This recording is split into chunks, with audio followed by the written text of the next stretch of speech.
I'm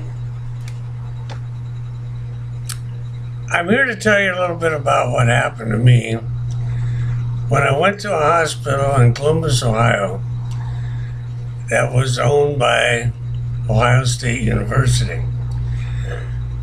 I was told that this was a very learning hospital, a very intelligent hospital, so I put all my faith in them.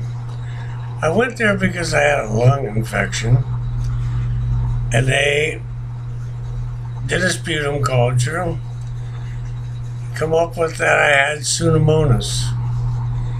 But they said that don't worry, they treat that very often with an antibiotic called Cipro.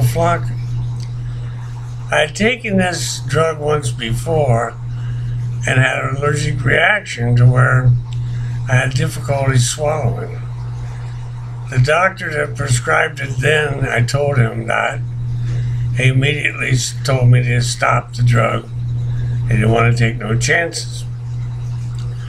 I informed the doctors at OSU that I had had this experience, and they said that they wanted to try it anyways.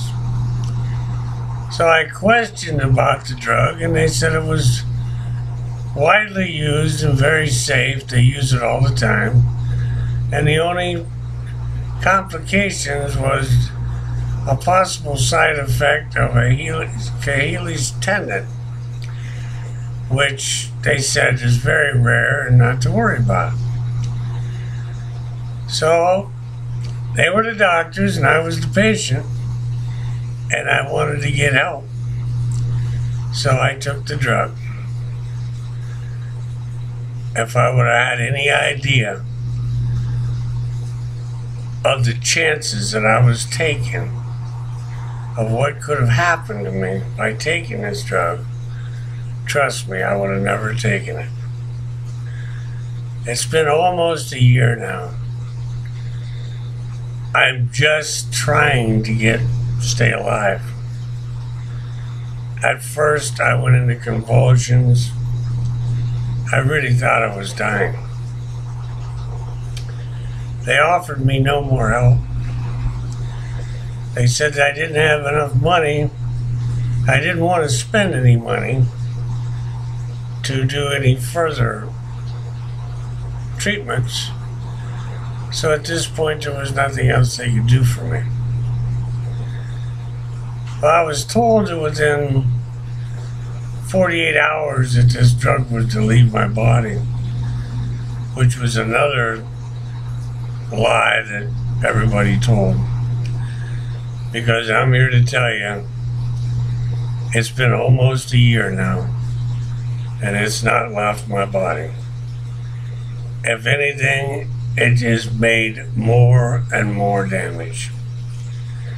I have feet and ankles that feel like wooden blocks. I have knees that feel like they're going to come out of the socket. I have permanent numbness in my right arm and my right hand. My lower 3 fingers are like somebody got a shot of Novocaine in them. The Pseudomonas that there was to get rid of with the Cipro did nothing besides make it worse.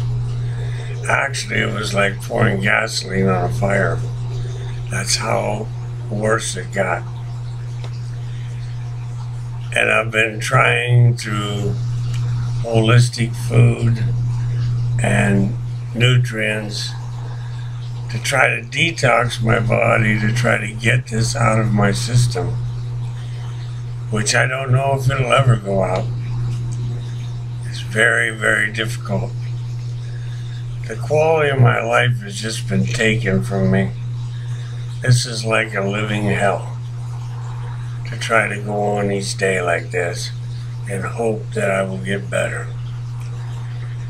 Now, financially, it's taking a toll, because eating all organic food, trying to take holistic vitamins and things that will help detox this body, is very expensive. But it's the only thing I have to hang on to try to get better. But the worst of this whole situation is, because this happened at an Ohio University hospital, the doctors, the hospital, and the pharmacists are allowed to hide behind the state of Ohio. They protect them. You can't get a jury trial. You can only come before a state circuit court judge, which every attorney I've talked to, I even had elected officials try to help me get an attorney, and they were not successful because attorneys will not take this case because they said you can't win against the state of Ohio. People really need to know, especially in the state of Ohio, and I'm assuming other states as well, how unprotected you are when you go to a state hospital or when you deal with a pharmaceutical company that through the lobbyists are being protected by the states. It's my opinion, but I would almost stake my life that somewhere the state of Ohio is getting compensated a lot of money in order to allow these pharmaceutical companies to lie to the public, put this kind of medication out, and have people take it in such large amounts, like the Cipro is such a wide used antibiotic that they're making millions and millions of dollars a day on a drug like this. And in the process, they're damaging people that really doesn't understand they're being damaged. And the damage maybe is not that big until they have to have a knee replacement or a hip replacement. And the doctors cover this all up today. They don't blame it that it originally came from the Cipro. Like, I'm almost sure that that's where it's coming from. Because you think about it, if it damages your tendons and damages your ligaments and your muscles, that leaves your knees to be exposed, to come out of the joint, to be damaged, because your muscles are not holding it together like God intended it to be. So after a period of time like this, the doctor goes in and he says your knees needs to be replaced. That's more money. And chances are when you get your knee replaced, you're probably going to take another round of Cipro, because most operations performed in a hospital today, you will take Cipro or a drug like it after the operation. People need to really wake up medically what's happening to us. And I pray that somebody out here will be able to help me promote this video so these tactics can be stopped.